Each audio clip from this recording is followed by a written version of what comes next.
Bonjour à tous, on se retrouve aujourd'hui pour faire le point sur mes achats du mois de janvier. Alors je ne sais pas si vous vous souvenez, j'avais évoqué l'idée de faire un petit système de points pour tout ce qui est achat, en sachant que un livre acheté me retirait 2 points, et selon le nombre de pages livre lu, je pouvais gagner, en général on est dans les 1 point ou 2 points éventuellement. Pour les plus de 500 pages, les 2 points. Et malheureusement, j'ai pas lu énormément, hein, parce que si vous avez vu mon point lecture, vous savez qu'il y a 5 livres, dont une BD, et les BD ne comptent pas dans mon calcul. Voilà, donc là, si je prends mon petit calepin où je note tous mes achats, mes lectures, j'ai un score de moins 9,5 au jour d'aujourd'hui. C'est lamentable. Mais c'est pas grave, on va essayer de se rattraper. Pour l'instant, sur février, j'ai été raisonnable. Donc on va commencer tout de suite parce qu'il y a quand même pas mal de livres. Il est déjà tard, donc on va pas attendre que le soleil se carapate une bonne fois pour toutes. Sinon on va vraiment plus avoir de lumière. Donc le premier livre que j'ai à vous présenter, j'avais dit que ce serait le premier livre que j'achèterais en 2018 si je ne le recevais pas pour Noël ou pour mon anniversaire. Je ne l'ai pas reçu, donc c'est chose faite, c'est le premier livre que j'ai acheté. Il s'agit de la trilogie de la poussière, le premier tome La Belle Sauvage, de Philippe Pullman, donc qui est édité chez Gallimard, si je dis pas de bêtises. Voilà, c'est ça, donc édité chez Gallimard. Donc je n'ai pas regardé le résumé de ce livre, tout simplement. Le simple fait de savoir que c'est le préquel des Royaumes du Nord me suffit largement. Par contre, j'avoue qu'avant de le lire, j'aimerais beaucoup relire les Royaumes du Nord, tout simplement parce que, ben, même si, enfin, quand je dis les Royaumes du Nord, c'est vraiment l'intégrale, hein, à la croisée des mondes. Je me souviens d'éléments qui m'ont vraiment marqué en fait, mais la trame générale, je l'ai plus forcément trop en tête et je trouve ça un peu dommage. Du coup, je pense que, comme je viens de terminer de lire le premier tome d'Harry Potter en version illustrée, je pense que je vais relire à la croisée des mondes, mais sur le même mode du coup, c'est-à-dire un chapitre les jours où je travaille pas en fait, tranquillement, sans me prendre la tête. Désolée pour la batterie, je sais pas si vous l'entendrez, mais voilà, c'est comme ça. Donc voilà pour ce livre. Alors je mets ça où? Hop. Donc ensuite, alors il s'agit d'une bande dessinée. Je l'ai déjà présenté en point lecture, il s'agit du deuxième tome des enquêtes d'Enola Holmes, donc l'affaire Lady Alister. Donc j'aime beaucoup, beaucoup, beaucoup cette bande dessinée, les dessins sont vraiment très jolis. Du coup, je vais essayer de vous montrer quelques planches sans vous spoiler forcément. Voilà, petit exemple de planches qu'on peut trouver dans le livre.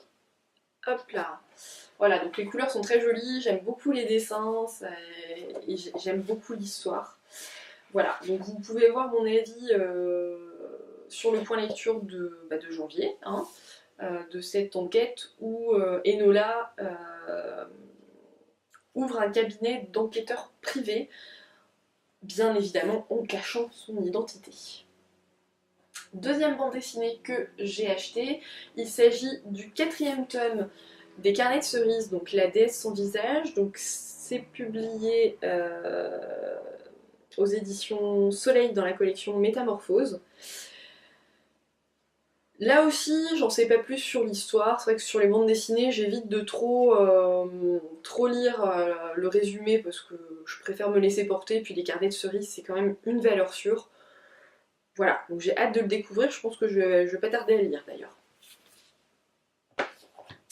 Ensuite, chez Françoisir, j'ai acheté En lieu sûr de Linwood Barclay. Donc là, apparemment, de ce que j'ai cru comprendre, pardon, il s'agit d'une suite pour son tout premier livre qui est Cette nuit-là.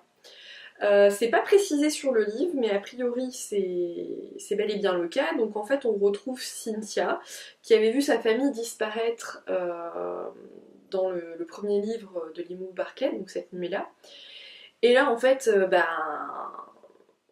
voilà, hein, elle est mère de famille et a priori sa fille va se retrouver confrontée à des personnes pas très bien intentionnées.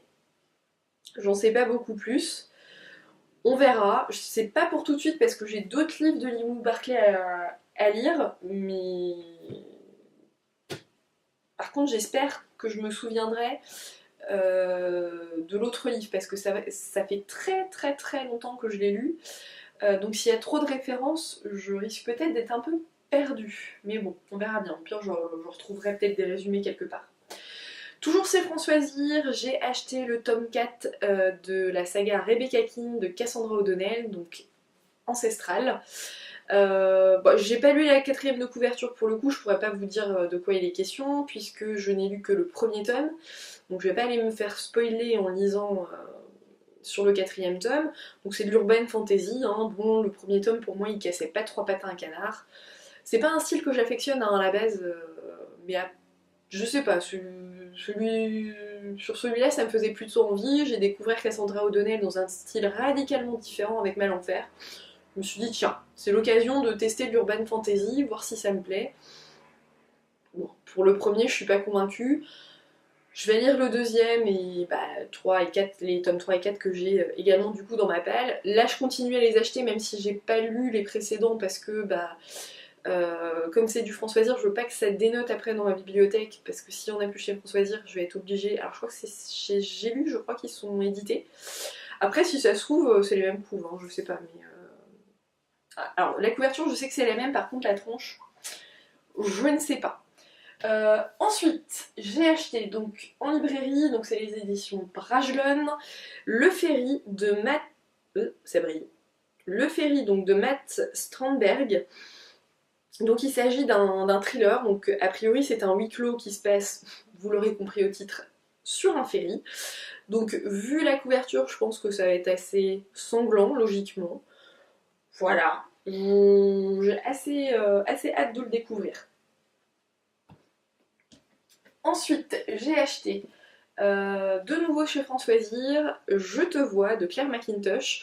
Donc j'avais lu le livre précédent, donc si vous vous souvenez, Te laisser partir, qui m'avait pas vraiment convaincue au niveau de l'intrigue puisque j'avais tout deviné très rapidement. Par contre, j'avais adoré l'écriture de l'auteur, je m'étais complètement laissée embarquer et voilà, j'ai trouvé que c'était vraiment une lecture très immersive et elle dépeignait tellement bien les sentiments des personnages que finalement, même si j'avais tout deviné à l'avance, j'étais à fond dedans quoi. Donc on va voir si j'ai le même sentiment sur ce livre aussi. Ah, ça c'est le pain au chocolat qui est prêt. À tout à l'heure. Donc, une fois de plus, chez Françoisir, je me suis procuré Hubac d'Elisa Vix. Alors, le livre est assez petit. Il doit faire même pas 200 pages, hein, je pense. Il fait 175, 180 pages. Du coup, je n'ai pas lu la 4ème de couverture parce que j'avais peur de me faire spoiler tellement c'est court. Je sais juste, d'après le catalogue Françoisir, que je crois qu'il était conseillé par Michel Bussy, il me semble. Et ça m'a suffi à me laisser tenter, puis je me dis de toute façon il est vraiment court, donc si j'aime pas, ça va pas non plus être la lecture ultra longue quoi. Voilà, à voir, je pense qu'il sera lu assez rapidement vu qu'il est quand même assez court. On verra. De nouveau une bande dessinée, donc ici toujours chez Françoisir, donc c'est le 2ème tome de la saga Elf. J'avais beaucoup aimé le premier, les couleurs étaient vraiment très très belles. Alors je sais que d'un tome à l'autre c'est pas les mêmes, c'est pas forcément les mêmes dessinateurs, scénaristes, etc. Donc on va voir si celui-ci me plaît tout autant, mais bon vu la longueur de la saga, je pense que si j'ai aimé le premier, je devrais pas être trop déçue par la suite. Ensuite, un livre que vous avez déjà vu passer en point lecture pour le mois de janvier, donc il s'agit de Glacé de Bernard Minier. Ça brille, c'est casse-pied, voilà. Donc Glacé de Bernard Minier, ça faisait un petit bout de temps que je voulais le lire, qui me tentait. Mais je sais pas pourquoi, je l'achetais, j'avais, et puis finalement... Je ne sais plus comment ça s'était passé, si j'avais proposé peut-être à Gwen de le lire en lecture commune quand elle se l'était procuré, je sais plus. Mais toujours est-il que du coup, je me le suis procuré pour le lire en lecture commune avec elle. Donc ça a été une très très bonne lecture. Donc là, on est sur du thriller. Donc on est sur une enquête suite à la découverte du corps du cadavre d'un cheval qui a été décapité. Donc il s'agit quand même d'un crime assez sanglant et qui malheureusement laisse présager d'autres crimes par la suite sur notamment des êtres humains. Euh, c'est vraiment une lecture addictive, pour moi ça a été un vrai page turner, donc je vous conseille plus plus plus. Ensuite, je me suis procuré La mémoire des morts d'Eric Berg, donc c'est... Alors je vous ai pas dit, Glacé c'est aux éditions XO, et sinon donc La mémoire des morts d'Eric Berg chez Slatkin Co, NC, voilà. Donc là encore, on est sur du policier, thriller, donc il s'agit d'une jeune femme qui va avoir un accident de voiture au cours duquel sa sœur va décéder, me semble-t-il. Donc elle va revenir là où elle a grandi et elle va un petit peu essayer de reconstituer leur groupe d'amis de l'époque. Mais alors du coup, en relisant un petit peu la quatrième de couverture, là je me demande si je me suis pas trompée, si c'est vraiment du policier thriller, mais bon, c'est pas grave, dans tous les cas ça a l'air pas mal. Même si c'en est pas, c'est pas dramatique. On verra à la lecture.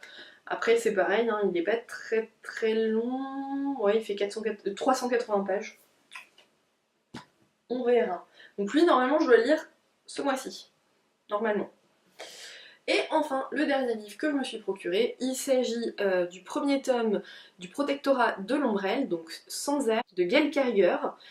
Alors j'aurais beaucoup de mal à vous résumer ce livre, en gros on est à l'époque victorienne avec des loups-garous, des vampires, une bonne note de steampunk a priori. Pauline de la chaîne Patatras en a beaucoup parlé, ce qui m'a vraiment donné envie de découvrir cette saga. On verra si ça passe avec moi. Là encore, c'est pas un style que j'ai l'habitude de lire, mais je sais pas. Sur ce coup-là, ça me tombe bien. Voilà, c'est tout pour mes achats du mois de janvier. Et c'est déjà pas mal, il y en a même carrément trop. N'hésitez pas à me dire si vous avez déjà lu certains de ces livres. Alors, je vous avais dit sur une vidéo précédente que si vous vouliez faire des lectures communes, fallait pas hésiter à me le dire. Je reviens un petit peu sur ce que j'ai dit parce que c'est vrai qu'avec la thèse j'ai pas beaucoup de temps et finalement j'ai peur d'être plus un fardeau sur une lecture commune qu'autre chose pour le moment, donc ce sera pour plus tard. Bon, j'en ai deux de prévus par la suite, mais notamment Le Cercle de Bernard Minier qu'on va se relire en lecture commune avec enfin qu'on va se relire, donc on va lire, parce qu'on l'a pas encore lu, mais qu'on va lire avec Gwen en lecture commune. On n'a pas encore décidé de la date, puisque je n'ai pas encore acheté le livre, mais en tout cas quand je le lirai, quand je l'achèterai, on va se programmer ça. Et puis il y a La mémoire des morts aussi. Euh, mais sinon je vais éviter d'en faire de trop parce que je pense que soit je vais ralentir les personnes avec qui je vais lire, soit je vais pas vouloir les ralentir justement, et du coup je vais m'imposer la lecture, mais je vais faire l'impasse sur ma thèse. Donc ça serait pas la meilleure des solutions. En tout cas, n'hésitez pas à me dire si vous avez acheté certains de ces livres, et si vous les avez lus, et ce que vous en avez pensé, bien évidemment. Et donc sur ce, je vous dis à bientôt et bonne lecture.